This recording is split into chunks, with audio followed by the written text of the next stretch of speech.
Hey guys, welcome to the Liberal Hive Mind, a channel solely focused on exposing the abundant hypocrisy of the left. Man, this administration is just something else. I honestly don't really know how else to put it. They've just adopted this fighter spirit, this rebellious counterculture banner that they wave everywhere they go, and it's just been glorious to see it all in action, especially considering how good it's going. We're coming fresh off a win, the pendulum is clearly swinging, the Democrat Party and the media establishment is collapsing, and it's just been something to witness the non-stop offensive coming from this administration, just absolutely and just relentlessly cutting through all the BS with no tiptoeing around subjects, no just brute forcing it. I mean, this administration just has another energy about them, and nothing represents that better than this absolute RFK smackdown of fake news Kaitlan Collins at CNN. I mean, just a total dismantling of her fake news gotcha garbage. Let me show you guys this interaction. We got some stuff to get into, so let's roll the tape.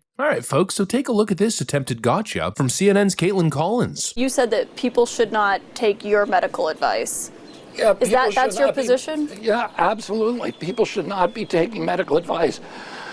I'm somebody who is not a physician, but they should also be skeptical about any medical advice. They need to do their own research. You know, you're a mom. If you're a mom, you do your own research on your baby carriage, on your baby bottles, on your baby formula. But they don't have medical degrees, obviously. If you're a mom and you're looking at what science has been tested, they trust their doctors and their pediatricians. One of the responsibilities of living in a democracy where physicians and every sort of expert are subject to all kinds of biases. One of the responsibilities of living in a democracy is to do your own research and to make up your own mind. So that's your message to moms or to anyone, is to do your own research? I would say be skeptical of authority. My father told me that when I was a young kid. People in authority lie. And we've seen a lot of that in our country. And people in the media lie. And people need to make their own judgments and be skeptical and maintain their capacity for critical thinking. And that was shut down during COVID. And the media was complicit in that.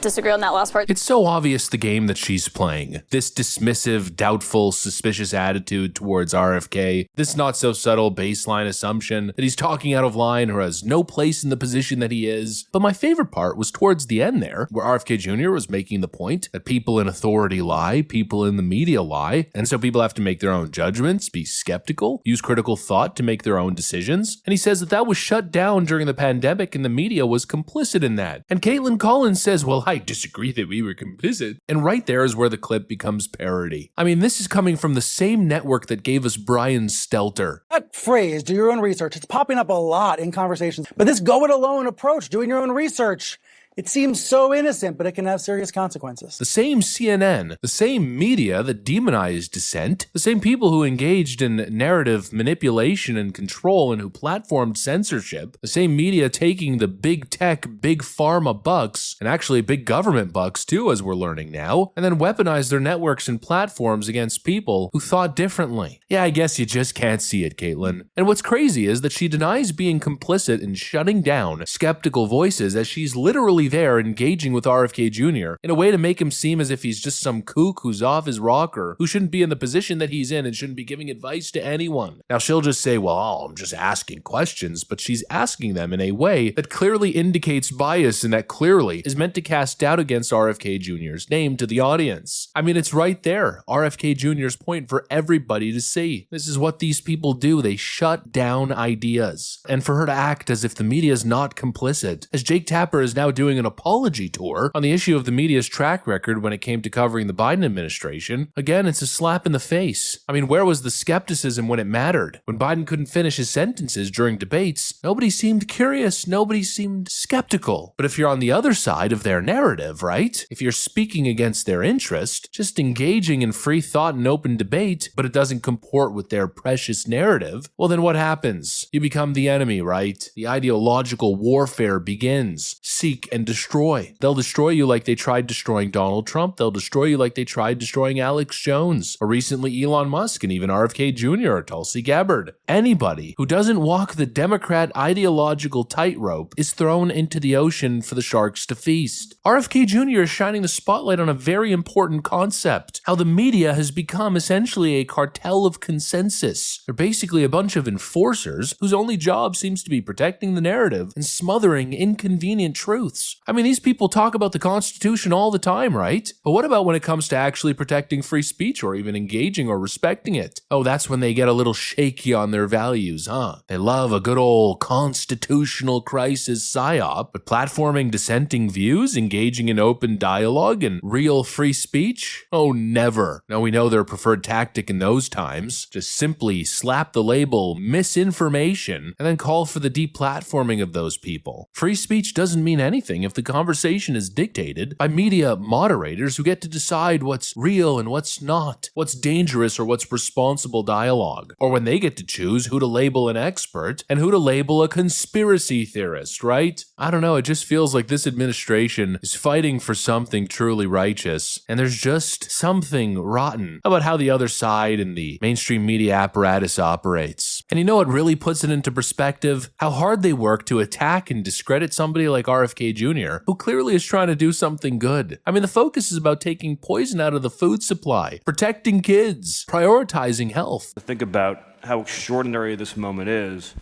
that Bobby's sitting there right now, not as a private citizen, not as the leader of a nonprofit, but as the Secretary of Health and Human Services. His life's work now has a government seal on it. Now, a child that grows up in a world where the only things that child consumes are ultra-processed foods, baby food that is filled with sugar and preservatives. Think about that culture that we had and still do as a country, where perfectly healthy young boys, and I knew them, they had no behavioral issues, but if they were simply too energetic in class, too happy in class, too excited in class, the teacher would call the parent, they would have a parent-teacher conference, and they would put that kid on drugs. And we've had that culture for decades in the society.